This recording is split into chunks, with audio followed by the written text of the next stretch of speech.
सभी को हम लोगों का नमस्कार। आज हम लोग डॉक्टर एस के तिवारी, जो कि हमारे यहाँ पे जनरल सर्जरी विभाग में प्रोफेसर हैं institute of medical sciences Banaras Hindu university में। हम सब ने रामायण की कहानियां पढ़ी हैं और बचपन में हम सब ने बड़े चाव से सुनी है और बहुत कुछ हम लोगों ने रामायण की कहानियों से, रामायण की जो बातें हैं उनसे हम लोगों ने शिक्षा ली है। आज का जो हम लोगों का परिचर्चा का विषय है उस पर हम लोग वो इस बात पे केंद्रित है कि जो मेडिकल के, नर्सिंग के उनके जो छात्र होते हैं, छात्राएं होती हैं, उनके शिक्षा के दौरान रामायण की जो बातें हैं, उनकी शिक्षा के दौरान जो उनको आगे चल के रोगियों की जो सेवा करनी है, उसमें कैसे रामायण मददगार हो सकती है, कैसे रामायण की विभिन्न बातें या कुछ स्पेसिफिक चीजें अगर आप आज हम लोगों को बताना चाहें कि सकते हैं। और इस परिचर्चा के पहले मैं एक चीज बोलना चाहूंगा। मेरा ये हमेशा विश्वास रहा है कि हम सबको डिग्री देने के पहले संस्कार की शिक्षा पहले जरूरी है। अगर हम संस्कार की शिक्षा ना दे पाए तो डिग्री हमारे लिए व्यर्थ है। तो डॉक्टर तिवारी, आपका बहुत बहुत स्वागत है। आप सबको नमस्कार। डॉक्टर सिद्धार्थ ने बहुत समसामयिक और प्रासंगिक विषय उठाया है और 1 मिनट बस मैं कहना चाहूंगा। डॉक्टर सिद्धार्थ की कोशिश संस्कृति, संस्कार, शिक्षा और विज्ञान सबके समन्वय की रही है और इस मकसद में वो बहुत सारे सांस्कृतिक कार्यक्रम, शैक्षणिक कार्यक्रम और सामाजिक कार्यक्रम ये करते रहते हैं और इतना नेक और सहृदय प्रयास काबिले तारीफ है। और जहां तक चिकित्सकीय शिक्षा का प्रश्न है, जिसमें मेडिकल, नर्सिंग और इसके साथ विविध विधाएं, स्पेशलिटी, सुपर स्पेशलिटी, जैसे ये खुद जो है दिल के सर्जन है, जिनको कार्डियक सर्जन हम लोग कहते हैं, इसके बावजूद भी इतनी सहृदयता से और इतने संस्कृति के प्रति, संरक्षण के प्रति, संस्कार के प्रति जो इनका लगाव है, लेकिन उसके साथ विज्ञान और अध्यात्म, इन सारी चीजों को एक साथ समन्वय करना, तो भगवान राम की जीवनी ही एक तरह से समन्वय है। उस महाकाव्य का एक एक शब्द, एक एक लाइन, जैसे हम लोगों की चिकित्सकीय जगत में हैरिसन एक किताब है मेडिसिन की, सब लोग जानते होंगे, वो अल्टीमेट है, उसका एक एक लाइन शायद लगता है कि ये, तो उसी तरह भगवान राम की शिक्षा अगर बचपन में हम लोग आए तो उन लोगों के कुल गुरु वशिष्ठ थे। वशिष्ठ सब राजकुमारों की शिक्षा देते हैं।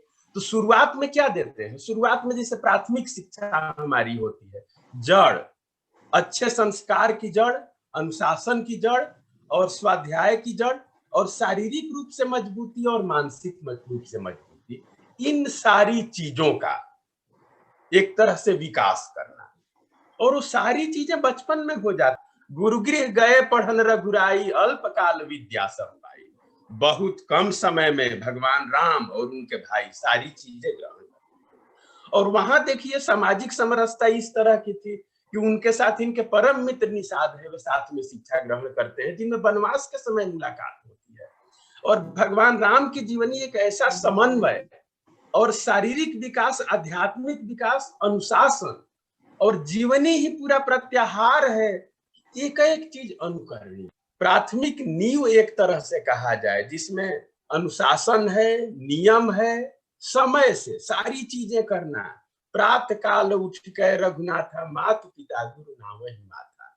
माता पिता और गुरु सबके आशीर्वाद से और आगे दिनचर्या शुरू करना और अल्प समय में सारी चीजें सीख लेना, ये एक बहुत बड़ा संवाद है, ये बहुत बड़ी प्रेरणा है कि हम ये जो बात आप डॉक्टर तिवारी बता रहे हैं कि हम लोगों की जो शिक्षा है, जैसे मेडिकल में भी एक आरंभिक शिक्षा होती है, प्राथमिक, जो कि बेस हमारा तैयार करती है, जो कि हमारा आधार तैयार करती है। और हम सब जानते हैं कि अगर हमारा आधार बहुत मजबूत होगा तो हमारी नींव मजबूत होगी, तो उसके ऊपर हम किसी भी तरीके की इमारत खड़ी कर सकते हैं, है ना।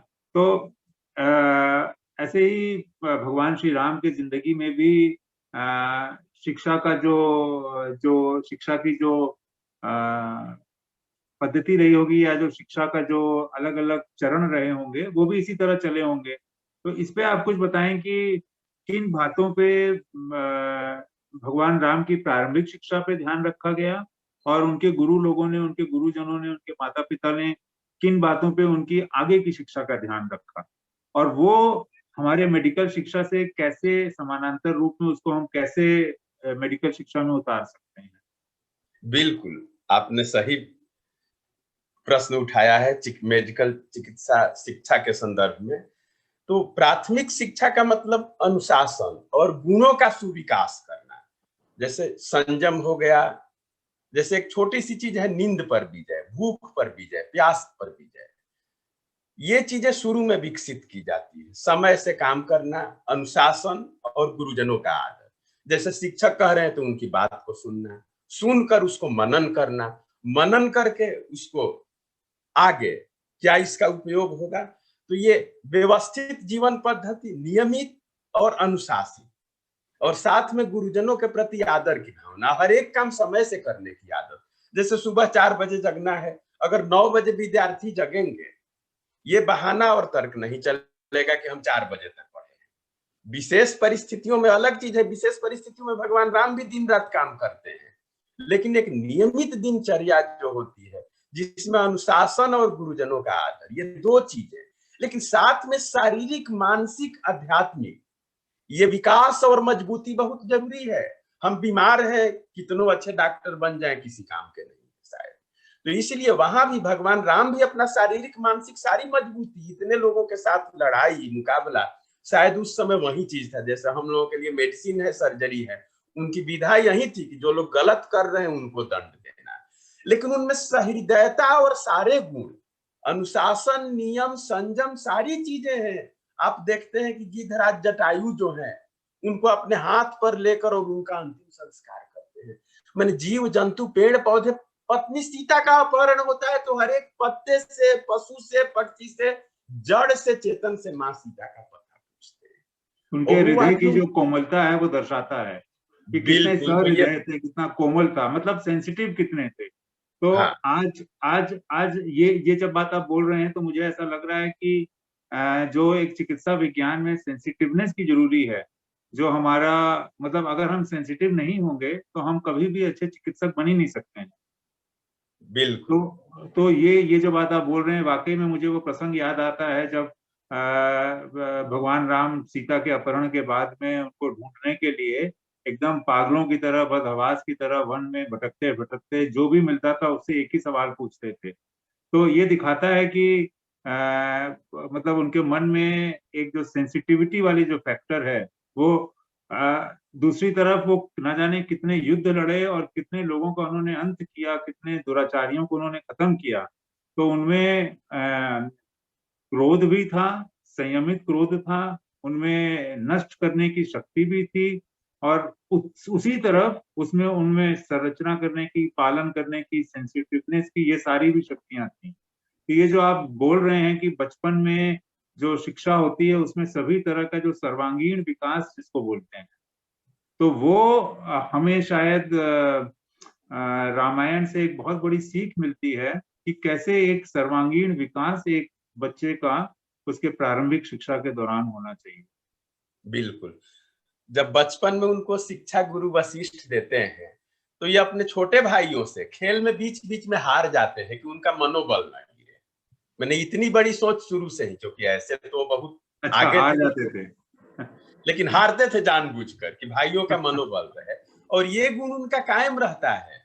लंका तहस नहस हो जाती है, रावण पराजित हो जाता है, लेकिन वहां से 1 रुपया या 1 मिट्टी का ढेला तक नहीं ले आते हैं। हाँ, तो नहीं सोने लाते। की लंका थी। बाली का वध के पश्चात जब बाली अंतिम सांसें गिन रहा है तो पूछते हैं तुमको जिंदा कर दें। अब उनकी क्षमता थी क्या थी, मैंने मन में कोई बैर नहीं है, बहुत ये चीजें नहीं है। सबसे बड़ी बात तो ये देखिए कि वो चुनते हैं सुग्रीव को अपने मित्र के रूप में। जो आदमी प्रताड़ित है, कमजोर है, उसके संबल बनते हैं। ये हमारे चिकित्सकीय जगत में है कि भाई मरीज दिक्कत में हो तो उसके साथ हम खड़े हो जाएं, हर एक चीज उसके लिए करें, और सुग्रीव को साथ लेते हैं और सुग्रीव के साथ बाल जैसे पराक्रमी का अंत कर देते हैं।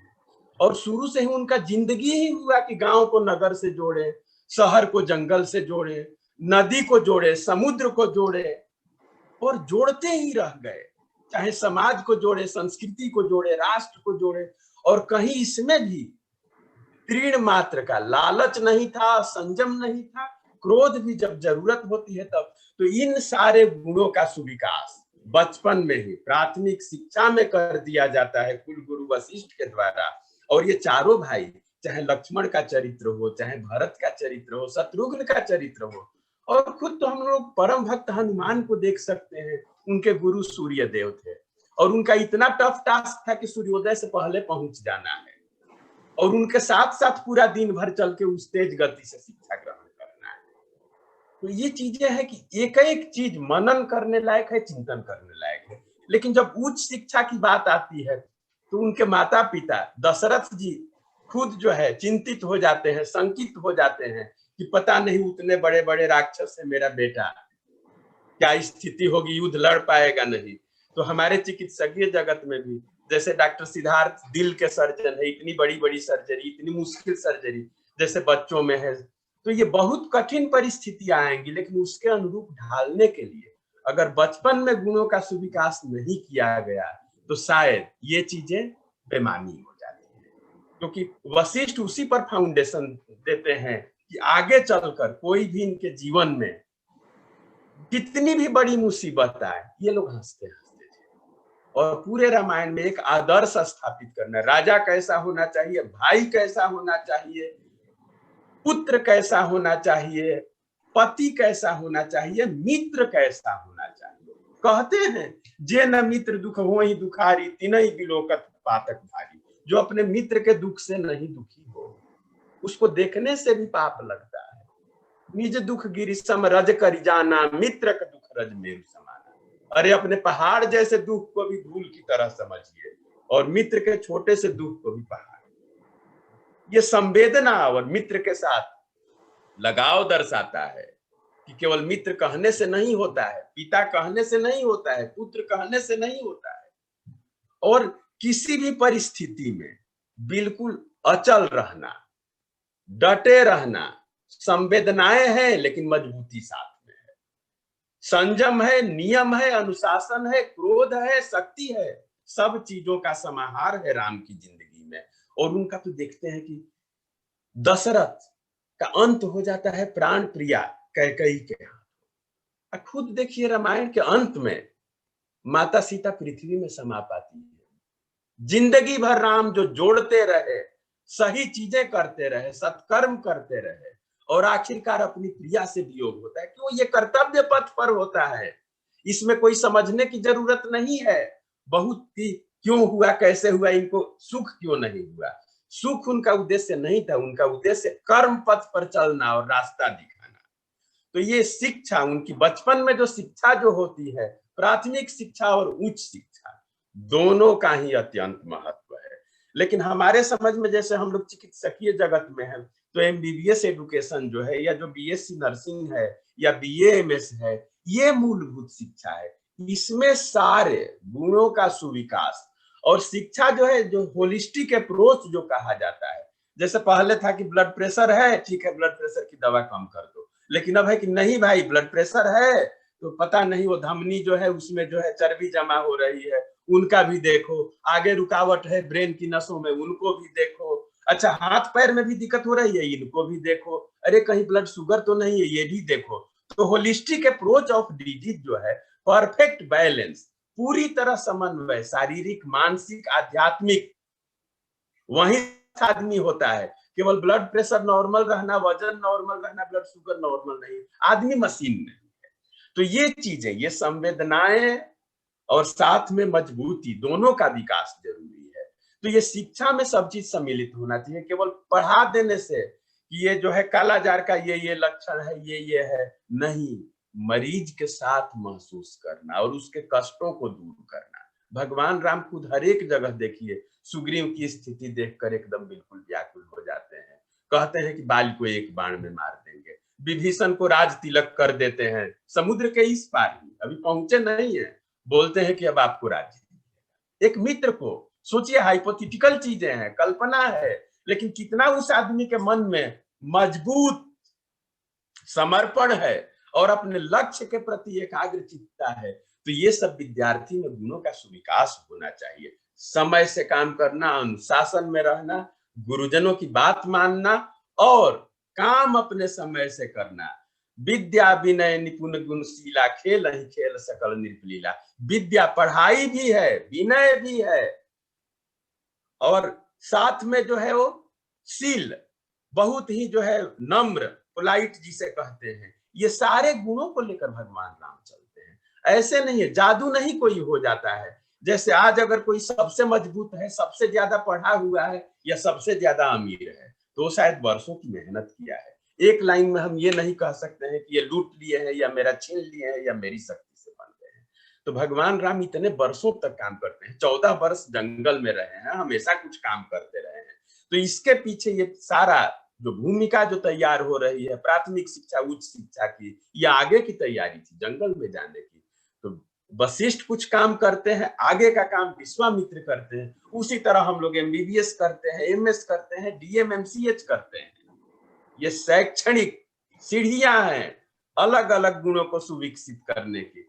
लेकिन मेरा बिल्कुल, डॉक्टर सिद्धार्थ भी इससे सहमत होंगे, एमबीबीएस में सारे वैयक्तिक, सामाजिक और आध्यात्मिक गुणों का समावेश होना चाहिए, ताकि उस पर एक अच्छे नींव के साथ एक योग्य सर्जन या योग्य चिकित्सक या योग्य स्पेसिफिक डॉक्टर, जिसे गुर्दे के डॉक्टर या दिल के डॉक्टर या नसों के डॉक्टर या तंत्रिका तंत्र के डॉक्टर या दिमाग के डॉक्टर, जो भी अनेकों विधाएं हैं, आंख नाक कान गला, शायद यहाँ गिनाना संभव नहीं है।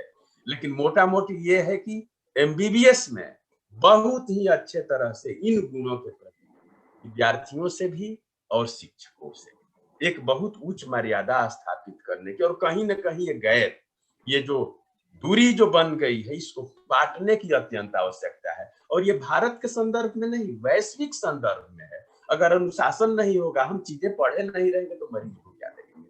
सारी चीजें जांच से नहीं संभव है, सारी चीजें आदमी को मशीन बना देने से नहीं संभव है। संवेदनाएं, योग्यता और साथ में अपने गुणों का समावेश, और उसके बाद निष्कर्ष निकालना और इलाज करना, ये चीजें जरूरी है।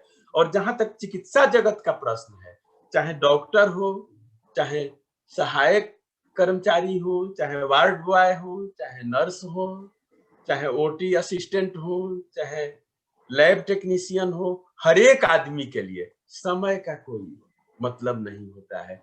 तो जीवन इस तरह का चाहिए कि जहां भूख प्यास नींद, इन चीजों पर विजय पाया जाए। तो रामायण क्या महाभारत काल हर एक जगह यही है। अर्जुन क्यों सर्वश्रेष्ठ धनुर्धर थे? उनको नींद और भूख पर विजय प्राप्त थी। भगवान राम के साथ भी यही चीज था। विश्वामित्र ये चीज ट्रेनिंग देते हैं। जब हायर एजुकेशन एक तरह से कहा जाए, तो उनके जाते लगे न क्षुधा पिपासा, अतुलित बलतन तेज प्रकाश। मतलब भूख और प्यास उनको कितनों दिन तक नहीं लगी, और शरीर में अपार बल है और तेज है।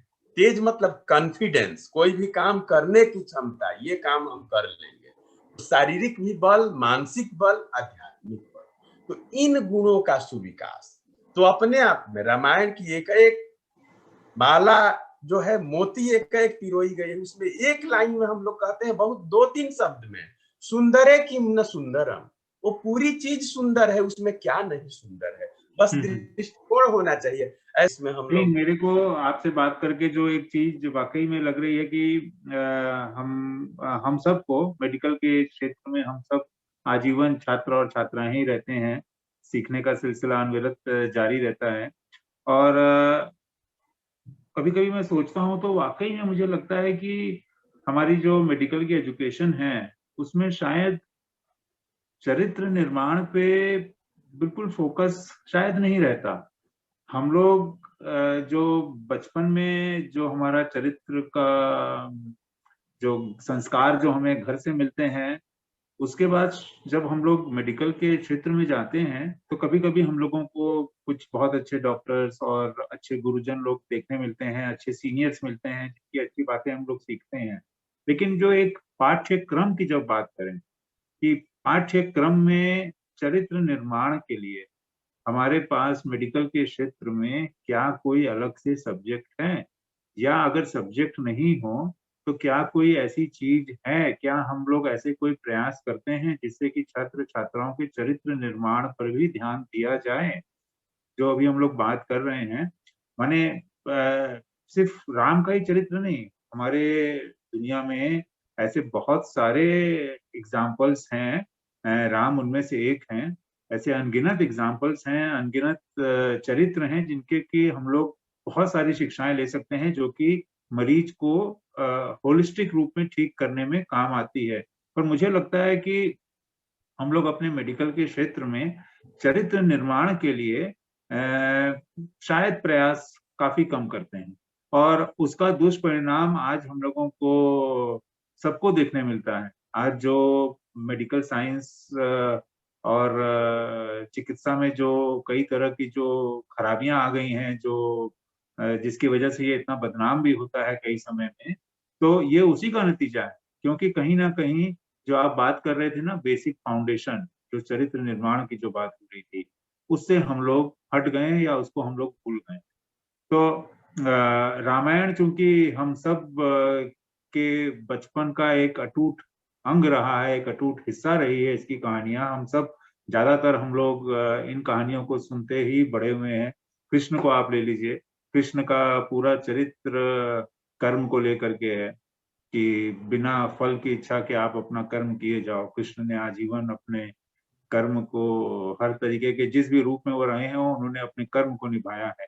तो एक डॉक्टर के लिए भी, हम सब के लिए भी ये बहुत जरूरी है कि हम लोग बिना फल की इच्छा किए हमें अपना कर्म करना है, भी होना है। हमें हमारे पास जो भी संसाधन उपलब्ध हैं, उन संसाधनों से हम जो बेस्ट, जो सबसे अच्छा मरीज को दे सकते हैं, वो हमें देना है। तो ये सीख हमको कृष्ण के चरित्र से मिलती है। तो ये सारी संवेदनशीलता की अगर हम बात करें, तो मुझे जो लगता है कि आज की तारीख में जो एक गुण हम लोग के मेडिकल जीवन से सबसे तेजी से खत्म हो रहा है, मैं इसके लिए किसी को दोष नहीं देना चाहूंगा, मैं खुद अनुभव करता हूँ कि हम लोगों से भी खत्म हो रहा है ये गुण, वो है संवेदनशीलता का।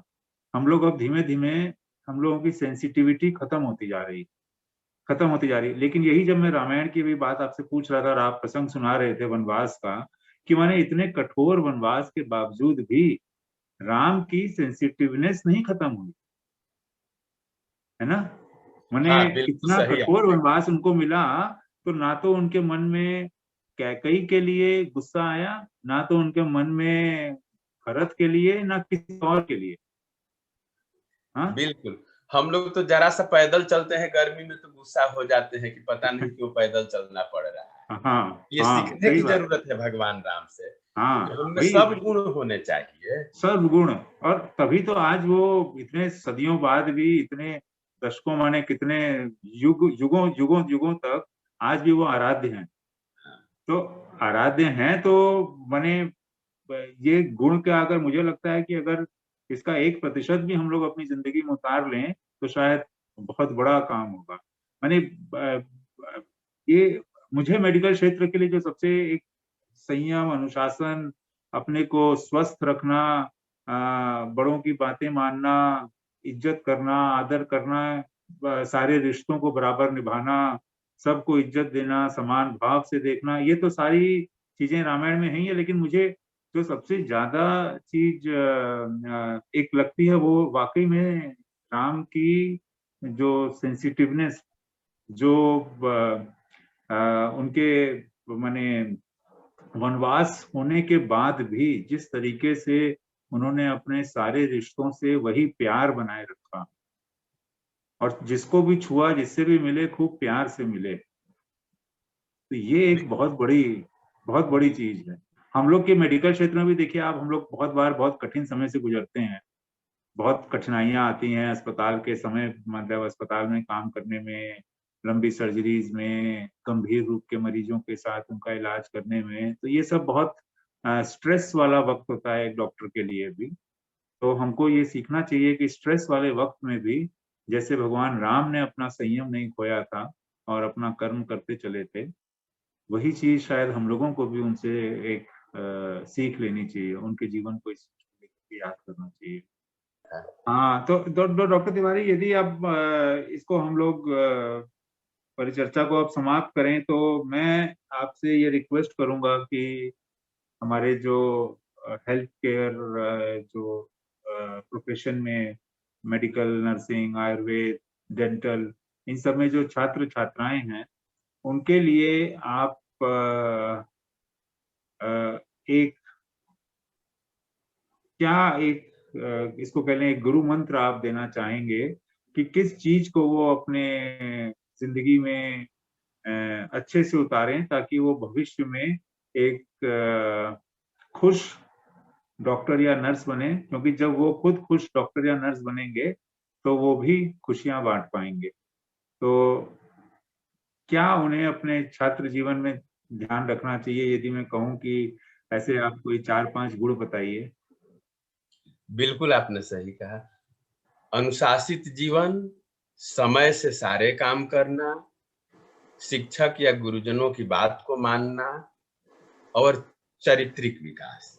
चरित्र जो है बहुत मजबूत होना चाहिए और संवेदनाएं हमेशा साथ में होनी चाहिए। तो संवेदना, चरित्र, अनुशासन और समय से काम और शारीरिक स्वास्थ्य। तो शारीरिक और शरीर मानसिक। हाँ, शारीरिक और मानसिक स्वास्थ्य। तो संवेदना, स्वास्थ्य, अनुशासन, समयबद्ध काम और गुरुजनों का आदर, ये 4-5 गुण है, ये बिल्कुल होने चाहिए। और काम अधूरा न छूटने चाहिए, संवेदनाएं हमेशा साथ होनी चाहिए और समयबद्ध, चरणबद्ध, अनुशासित जीवन, ये चीजें बहुत जरूरी है। और कर्म पथ पर तो चलना ही है, चाहे राम की जीवनी ले चाहे कृष्ण की जीवनी ले। वो लोग हमेशा, भगवान राम के लिए वनवास नहीं था, वो तैयारी थी बहुत सारी, समाज में जो गड़बड़ी आ गई थी उसको सही करने की। कृष्ण भी वैसे ही किए, पांडवों का वनवास होता है तो कहते हैं कि वनवास नहीं, ये युद्ध की तैयारी है, युद्ध तो होकर रहेगा। और अर्जुन सारे अस्त्र हासिल करते हैं और आकर विजय प्राप्त करते हैं। तो इसी तरह हम विद्यार्थी भी, हमारे चिकित्सक गण जो भी हैं, मित्र हैं, सहयोगी हैं, जूनियर हैं, ये 5 साल या 10 साल की पढ़ाई जो है, ये कोई मुश्किल समय नहीं, इसमें रोने की जरूरत नहीं कि अरे यार बड़ा पढ़ना पड़ रहा है। यही सही समय है भविष्य की तैयारी की, कि हम समाज के, प्राणी मात्र के, देश के, राष्ट्र के और दुनिया के काम आ सके और अपने आप को भी मजबूत कर सके। तो बस याद रखें, अनुशासन, समयबद्ध काम, संवेदना के साथ काम, गुरुजनों का आदर और हमेशा काम, ये सारी चीजें सीखने की जरूरत है। हाँ, बहुत अच्छा। आज आपने बहुत बढ़िया बढ़िया बातें बताई।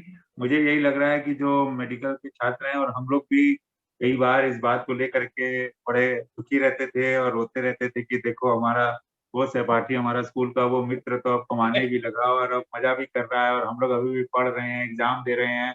और लगभग अगर आप MBBS, MD, MS और फिर DM MCH करते करते करीब 13-14 साल निकल जाते हैं, ये भी तो ये एक वनवास ही प्रकार है, से जैसे 14 साल वनवास है। भगवान राम का वनवास। हाँ, ये बात हम लोगों को वाकई में अब समझ में आती है कि ये हम लोग एक आने वाला युद्ध, एक आने वाला समाज कल्याण के लिए जो युद्ध है, जो एक डॉक्टर और एक नर्स एक अपनी जिंदगी में लड़ता है, कितने रोगियों को, असाध्य रोगों को वो ठीक करता है, कितने परिवारों में खुशियां लाता है। तो जीवन को, कितने जीवनों को माने बचाता है। तो ये शायद सब उस सीढ़ी तक पहुंचने के लिए ये उसके पहले का एक रास्ता था, जो कि वनवास कह लीजिए या एक परिश्रम या एक माने अपने आप को समर्पण कह लीजिए पूरी तरह, ये उसका वक्त है। तो हम सबको बिल्कुल इसे एक ही तरह का है दोनों, चाहे रामायण का वनवास, चाहे पांडवों का वनवास, चाहे डॉक्टर का 12-14 साल की पढ़ाई। ठीक बात है।